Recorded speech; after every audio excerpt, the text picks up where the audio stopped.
قبل ما نبدأ مش تنسى تشترك في القناتين وقناة الفيس وقناة العشوائيات بتاعتنا، وهتلاقيهم كلهم موجودين في الوصف وعلى قناة التليجرام اللي فيها أسامي الحكايات كلها. وكالعادة مش تنسى تدعمنا بلايك واشتراك، ويلا بينا. وقفنا في الجزء اللي فات من هاوى بتكون تريمبل كبير أسر السيوف اللي حضر الأكاديمية عشان يقابل أمون لأنه كان مفكره سيد سيف زيه، وريمبل دخل ضد رام في مبارزة عشان يختبر قوتها، ولكن اتفاجئ إنها مش سيد سيف زي عيلتها، وطلب منها تتبارز معاه أكتر وإن هو يعلمها في وقت فراغه. وريمبل دخل بعدها ضد أمون في مبارزة وده إنه يستفزه عشان يخرج كامل قوته ضده، ولكن اتفاجئ بقوة أمون الكبيرة واللي هزمه بيها بكل سهولة. وريمبل انضم بعدها الأكاديمية وطلب من أمون إنه يبقى المعلم الخاص بحفيده في مقابل إنه يعلمه السيافة. وأمون كان رافض في الأول، ولكن قرر إنه هو يعلم ريمان زي باقي التلاميذ عنده. وشفنا بعدها المجموعة اللي قعدت تاكل من البطاطا السحرية اللي أمون أحضرها من قريته، وأثناء كلامهم نام طلبت من أمون إنه يتزوجها رسميا، وأمون اتصدم أول ما سمع كده.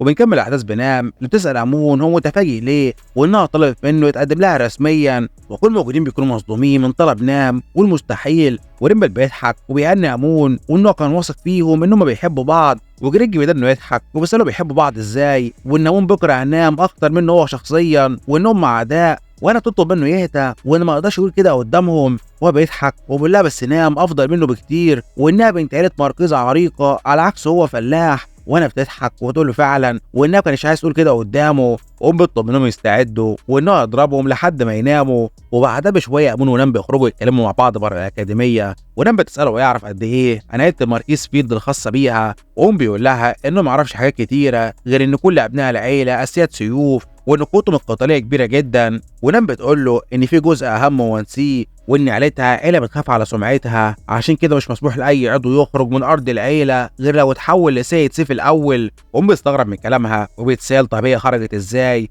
وان طبقا لكميه المانا اللي هي خرجتها وكلام ريمبل عنها فهي على اقصى تقدير خبيره سيوف ولسه ما وصلتش حتى مرحله الاسياد. ونام بيتكلم امون وبتقول انه اكيد بيفكر دلوقتي ازاي خرجت 100 العيله عندها طالما هي مش سيد السيف. وقوم بيتفاجئ ويقول لها فعلا وده شيء غريب جدا، ونام بتقول له في الواقع هي اللي خرجت وان عيلتها عمرهم ما اهتموا بيها وانهم كانوا بيعاملوها باسوأ طريقه ممكنه كانها حتى مش موجوده قدامهم. وقوم بيتفاجئ وانه اول مره يشوف نام بتتصرف بالطريقه دي وانها في العاده بتكون عديمه المشاعر. ونام بتضحك وتسال امون لو بيشفق عليها، وهو بيقول لها لا طبعا، وانه استغرب من كلامها وبس، وهي بتقول له ما يقلقش وانها بقتش بتتاثر بالكلام عن عيلتها بسبب معاملته البارده ليها وتجاهلها. وبتقول له ان اثناء تدريبها المستمر في عيلتها عشان تبقى سيده سيف ابوها كلمها وطلب منها تخرج من البيت وتروح الاكاديميه. وبتقول لها في الاول حاولت تقاومهم ولكن بعدها عرفت انهم مش مهتمين بوجودها او بيهتموا بيها حتى لدرجه ان هم كسروا قوانين العيله عشان يخرجوها. وبتقول لها اتكلمت مع ابوها بعدها وسالته لو هو يكسر القوانين بتاعتهم كده بسهوله،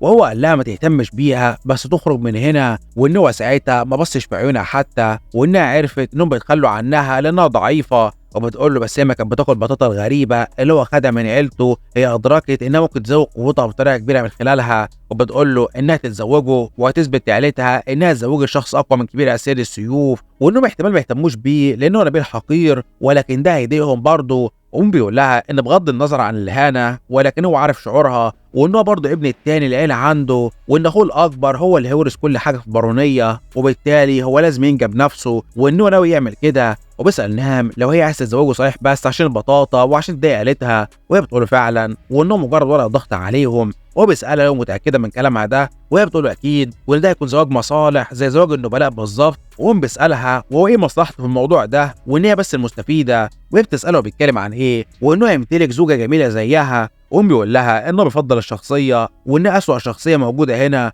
وهي بتضربه وبتقول له بعدها انها تشرح له الخطه وانها تقوي نفسها بالتدريب المستمر والبطاطا السحريه بتاعته، وساعتها هي هتقدر تهزم كل اخواتها وتسيطر على عندها وهتبقى المركزه الجديده. وقوم بيسالها وهو يستفيد برضه وانه مش فاهم، وهي بتقول له انها مش تحكم العيله عندها وانها تبقى مشغوله بالنوم كالعاده وان زوجها هو اللي يحكم كل حاجه وان هو اللي هيبقى المركزي الجديد مكانها. وقوم بيقول لها والفلوس هيقسموها ازاي، وهي بتقول له كل حاجه هتبقى تحت سيطرته هو بالاخص ثروتهم وانه كمان هيتعلم سيافه العيله ويبقى سيد سيف زيها. وقوم بيتفاجئ وانه وافق خلاص عند كلمه ثروه ويمسكها وده الوقت المناسب المفروض يتحركوا فيه، وانه هو عايز يقابل حماه حالا عشان يطلب ايدها منه. وتاني يوم أمون بياخد أجازة من الأكاديمية وبيستعد رحلته مع نملة المركزية بتاعتها، وهو بيضل منتظرها، ولا اتاخرت ليه كده صحيح، وانها قالت انها محتاجه تغسل شعرها بس قبل ما ترجع، وانها مش من النوع اللي بتعتني بنظافتها ولكن مش مهم، وان الفلوس اهم بالنسبه له. وهم بيتنوا يراقب المتجر من بره وبيتساءل هتتاخر لامتى، وانه مستني هنا بقاله 3 ساعات.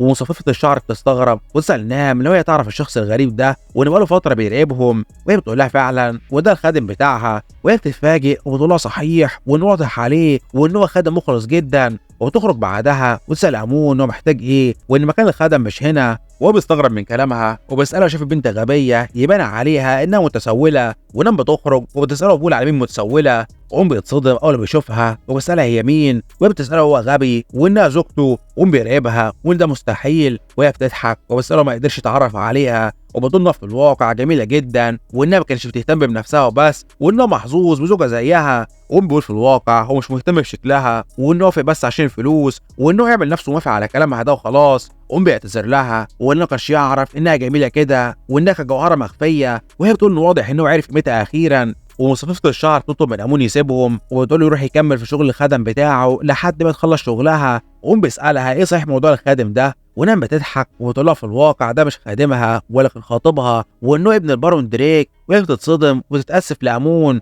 قوم بيتفاجئ وبتسالها كانت معرفاه ان هو خادم، والمصففه بتقول لنام ان خطيبها وسيم جدا. وهي بتستغرب وتقول لها بس هو شكله من بره اسوأ حتى من جوه. ونام بتطلب من امون يستناها هنا وانه يقدر يعمل اي شغل للخدم لحد ما يتخلص. قوم بيقول ان هو كان عارف ان الوجده دي هي صاحبه اسوأ شخصيه ما بينهم، وبيضل انه يشتمها وانه عايز يضربها حالا بس الفلوس اهم وانه لازم يتحمل. وبعدها بشويه نام وامون بيوصلوا عاصمه المركزيه لينزلي، ونام بتقول له ان ده المكان المفضل بالنسبه لها وان بقى لها فتره كبيره ما زارتوش من لحظه طردها. وقوم بيتفاجئ والمكان ده ضخم جدا، وبيطلب من نام تستعد وان في المستقبل العاصمه الجميله دي هتبقى ملكهم وكمان هيزودوا حكمهم لمناطق مجاوره. وهي بتتفاجئ وبتصرف دخل الزواج ده عشان الفلوس وبس. وقوم بيقول لها طبعا وانه اكيد ما وافقش عشان جمالها وشخصيتها الوقحه. والاتنين بيوصلوا بعدها لقصر المركزيه، ونام بتطلب من امون ما يفتعلش مشاكل مع ابوها ويحاول يرد عليه باجابات بسيطه وبس. وهو بيسالها ليه، وهي بتقول له لان ابوها دايما بيكون مجتمع مع اخواتها ال 12 اسير السيوف وبيتناقشوا في حاجات مهمه، وان هو ما بيحبش يسمع الاشخاص المزعجين اللي زيه.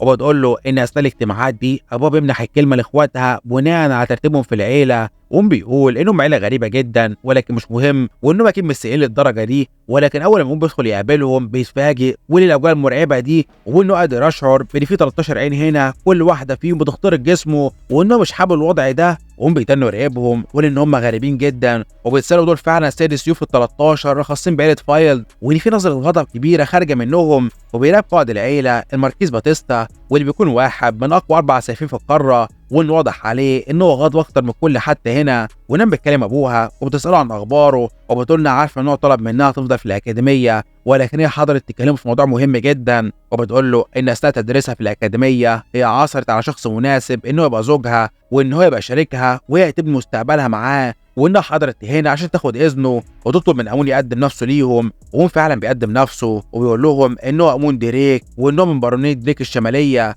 ولما بتقول لابوها انها عارفه ان موضوع الزواج ده ظهر قدامه بسرعه وان صعب عليها تاخد اذن منه، ولكن هي عايزه على الاقل رضاه على الزواج ده عشان ضميرها يكون مرتاح. وهو كل اخواتها بيسكتوا ويردوش عليها، ونام بتتصدم وبتقول ان هم لسه ما بيردوش عليها برضه، وان واضح انهم ما بيقدروش يسمعوا الاضعف منهم زيها، وان هم لسه بيستهزئوا بيها. وبتكون متعصبه وبتقول انها بذلت مجهود كبير جدا عشان تبقى جزء من العيله دي، وان المفروض مش يعاملوها بناء على قوتها ودي معامله قاسيه جدا. وبتسيبهم وتمشي وبتقول لهم انهم مش عايزين يكلموها فهي مش هتاخد اذنهم او رايهم وانها بتكرههم جدا. بيتصدم وبسألها بتعمل ايه وليه هتسيبه هنا لوحده وان ده خطير جدا، وبتطلب منها ترجع حالا. وباتيستا بيسأل امون اللي هو قال ان هو الابن الاصغر لعيله البارون دريك وحضر لهنا عشان يتزوج بنته، وبيقول له فعلا. وباتيستا بيقول له طيب وان هو سمع كفايه، وبيطلب من ابنه الاصغر لانسلوتي يتعامل مع الوفد ده، وبيقول له حاضر ويروح يهجم على امون ويطلب منه يستعد وان هو يقضي عليه وان هم يحرصوا انه مش هيقدر يتحرك تاني في حياته او يتكلم مع نام.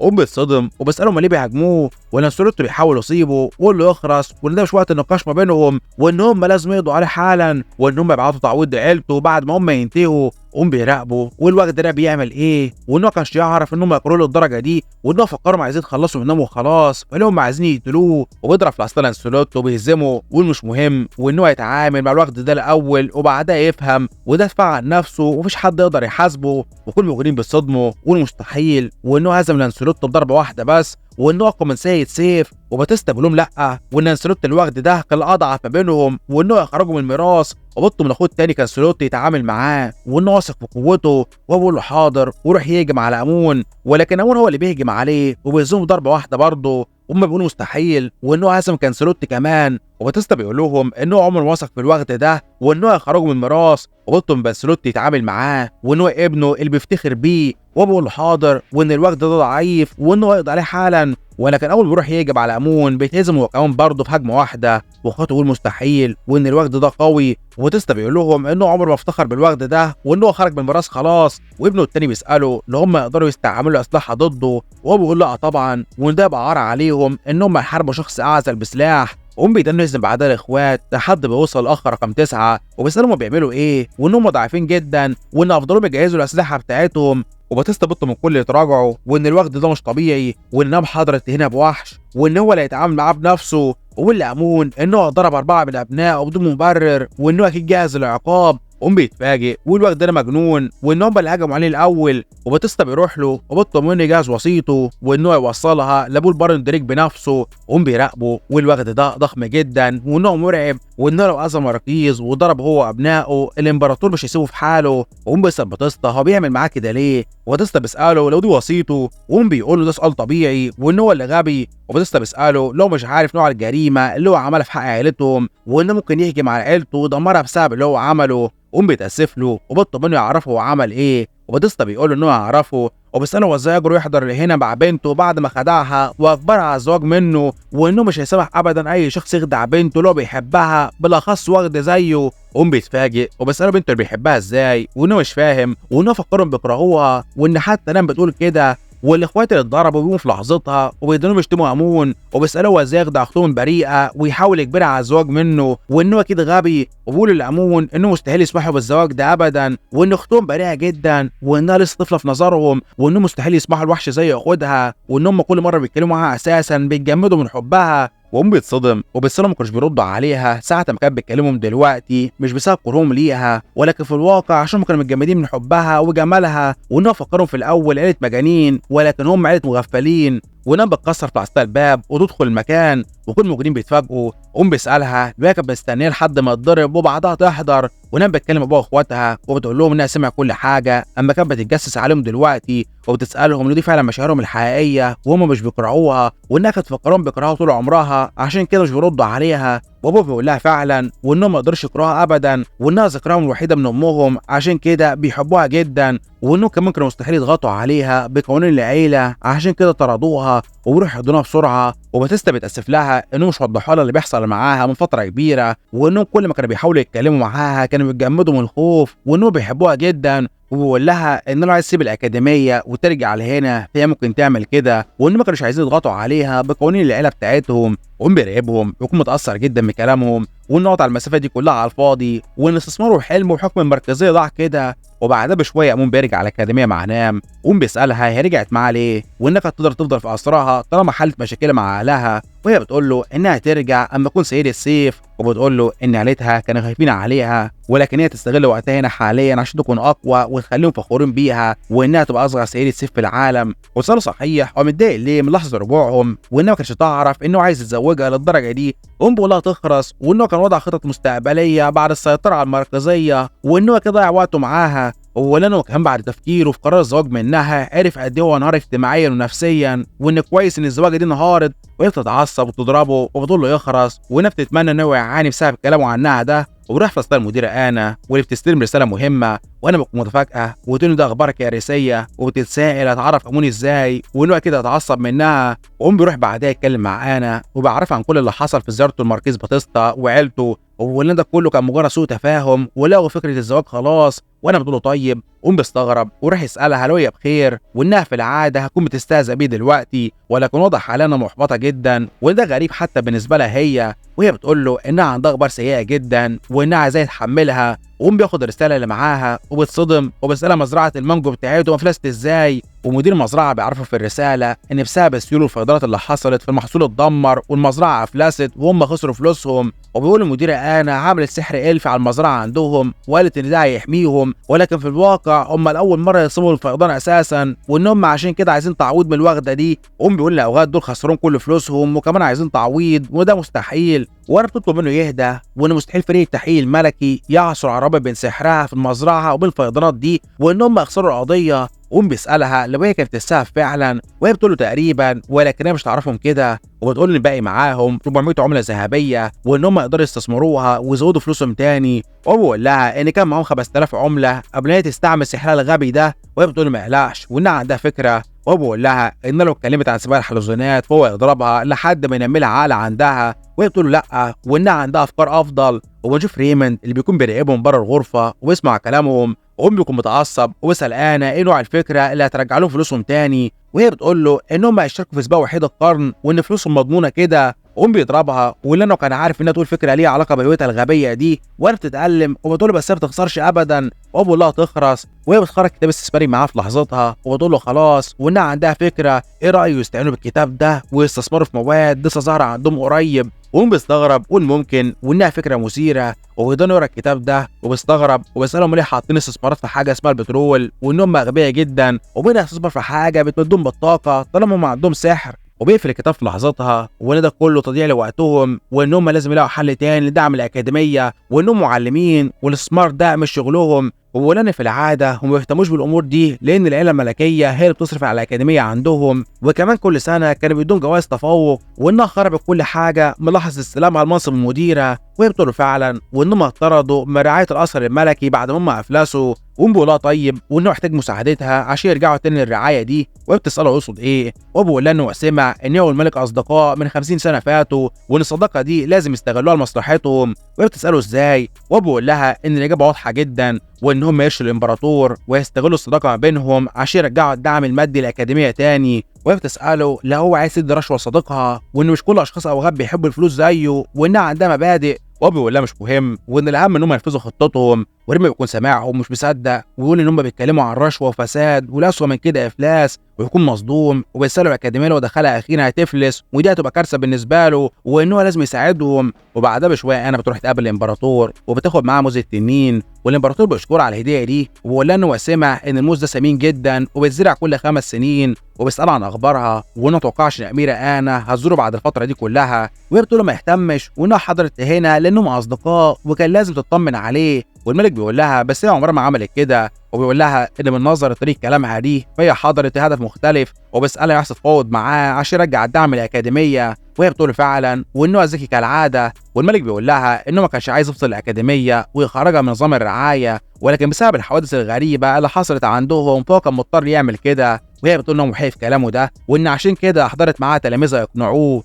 والملك بيستغرب وبيسأله دول الاطفال اللي شاركوا في المسابقه الملكيه، وهي بتقول فعلا وان دول افضل طلاب عندهم. والملك بيقول لها طيب وان هو تقديرا لمجهود طلابها فهو يرجع الاكاديميه عندها تاني نظام الدعم، ولكن هو مش عايز غلطات المره دي. وانا بتفرح وتشكره. والملك بيقول لها ما تهتمش وان هم اصدقاء وانها كامله الف هي ساعدت مملكه عنده كتير، ولكن الملك في لحظتها بيقدر يشم ريحه غريبه ويتفاجئ وانه عارفها وبيقدر يبحث في كل مكان في الغرفه عن مصدرها. وانا بتستغرب وسأله بيعمل ايه. والملك بيقول لها انه عارف الريحه الحقيره اللي فيها خبث وطمع وبخل دي وانه قريبه. قوم بيضل يتنصت عليهم من بره وبيتسالوا مسكته ليه والنتائج كده مش مبشره، ولان انا مش الشخصيه الاذكى في حياته ولكن هي ممكن تقنع الملك وان هو حقير ولكن مش لدرجه ان هو يأذي طلابه وان هو كده بيلعب على نقط ضعفه. والملك بيفتح في الاسطى الباب وانه عثر عليه اخيرا. قوم بيترعب وبيسأله عن اللي بيحصل وهو بيقول انه كان قادر يشم ريحه عيلته الحقيره وانه فهم دلوقتي وانه العقل المدبر واللي بيحرك انا. قوم بيتفاجئ وبيسأله بيتكلم عن ايه وبيقول له يخرس وانه تعب بأنا عشان هي تتعب بيه وان ده اسلوب عيلتهم الحقيره. وانا بتراقبه ودول هو حضر وراهم ليه، وانها طالب منه يفضل في الاكاديميه. والملكه بتحضر في لحظتها وبتراقب اللي بيحصل، بيطلب الملك يتحكم في نفسه وما يخليش ذكريات الماضي تاثر على مستقبل الاطفال الابرياء اللي بيتعلموا عندهم، ويقول ان الطلبه بتوعه بيبذلوا مجهودهم وانهم ما يستحوش يتاذوا لان عائلتهم كان بينهم مشاكل وان هو يضحي عشانهم. وانا بتتفاجئ وبتقول ان اموم مدير اكتر منها، وكله بتقول لها فعلا. واموم بيقول للملك يعطف على الطلبه عندهم وانهم قربوا يمرضوا من قله الاكل والتدريب. وانا بتقول هو بيتكلم عن ايه، وانهم بياكلوا كل يوم لحمه وكل شويه بيغيروا سيوفهم على مسؤوليه الاكاديميه. بيقول للملك انه مش مهتم بانه فرد عيله الدريك، وانه بيقدم دايما شغله كمعلم على عيلته وبيعتذروا عن اللي حصل بينهم في الماضي، ولكن هو عايزه يهتم بطلابه وينسى اي حاجه حصلت ما بينهم ممكن تاثر على المستقبل. بيقدر انه يضحك ويقول اكيد المغفل ده صدقه دلوقتي، وان كذبه وتمثيله كان مثالي جدا، وانه اتضرب لاي ظرف طارئ ممكن يحصل تاني ما بينهم. وبيراقبه وبيسأله عن رايه وهل هو يرجع لهم الدعم ولا لا. وبيضحك ويقول له اكيد مش هيقدر يرفض طلبه دلوقتي، ولكن بيتصدم ان الملك ما كانش بيسمع كلامه اساسا. والملك بيساله هو خلص وانه واخد مخادع زي عيلته بيتكلموا كتير. بيتعصب ويطلب منه يكبر، والمفروض هو في حقده على حاجه حصلت قبل هم حتى يتولدوا. والملك بيضحك وانه بدا يظهر على حقيقته اخيرا، وانهم عيله حقيره وبيطلب منه يضربه، وان عيلتهم الاوغاد عملوها قبل كده. والملكه بتراقبهم وبتسال ابنها عن رايه في اللي بيحصل. والامير قايس ولي العهد بيقول لها ان هو بيراهن على فوز امون، وانه اقوى جسديا من ابوه واكيد هيضربه. بتتعصب وتساله هو عايز يتضرب للدرجه دي، وبيقول لها انه واضح انها كانت بتتكلم عن موضوع دعم الاكاديميه، وهي بتقول له فعلا. بيقول لها ان هو سمع كلام امون وان معظمه كان مرتب ومختلق، ولكن هو عنده نقطه صحيحه، وان المفروض المشاكل القديمه ما بينهم ما تاثرش على مستقبلهم، بالاخص مستقبل الطلبه الابرياء دول، وان هو كان هيعمل كده لو هو كان الملك وبيراقب ابوه واللي بيستفز امون وبيشتمه. وبيقول لها ان ابوه عمره ما اتصرف بالطريقه دي، وان واضح ان القرب بين العيلتين كبير جدا. وهي بتقول له فعلا وانها قابلت جدا امون قبل كده، وانه كان اكبر وغد في العالم لدرجه ان هو ضربها هي وابوه. بيستعد في لحظتها عشان يضرب الملك ويفقد التحكم في نفسه، والوغد ده عصبه. وقيس بيقول انه واضح ان امون شخص محترم على عكس عيلته، وان عشان كده هو وعدها ان هو يصلح الغلطه اللي حصلت بين العيلتين اول لما هو يبقى الملك الجديد. وهي بتقول له انها فخوره بيه وانه يبقى ملك صالح، وبتطلب منه يستنى هنا وانها تروح تضرب ابوه قبل ما يحرجهم اكتر من كده. وابوه لا طيب وانه راهن عليها. وبعد ما الملكه بتضرب الملك بتطلب من امون يرجع مع انا، وان اول ما الوغد ده يفوق هي تخليه يراجع طلب العقوبه تاني. بيقولوا له حاضر وبيخرجوا من المكان. بيرجع بعدها الاكاديميه اوضتهم الكل يستعدوا وانهم يبداوا المحاضره بتاعتهم، ولكن بيتفاجئ بدميه غريبه موجوده مع ريموند. وبيستغرب وبيساله موجود معاه دميه ليه، وريموند بيقول له ان دي مش مجرد دميه، ودي عباره عنه هو، وانه بيحب يخرج مع نفسه ويتكلم معاها. بيتفاجئ وان واضح الاكاديميه دي الجنون فيها معدي وانه لازم يتجنبهم. وبخلص هنا ملخص جزء 7 من هوا. استنى الثامن. ما تنساش اللايك والاشتراك. سلام. I got nightmares in my head, I fear that the thoughts build up until I can't hear, that my mind fills up into a creature, and it haunts me somewhere much deeper. I got nightmares in my head, I fear that the thoughts build up until I can't hear, that my mind fills up into a creature, and it haunts me somewhere much deeper.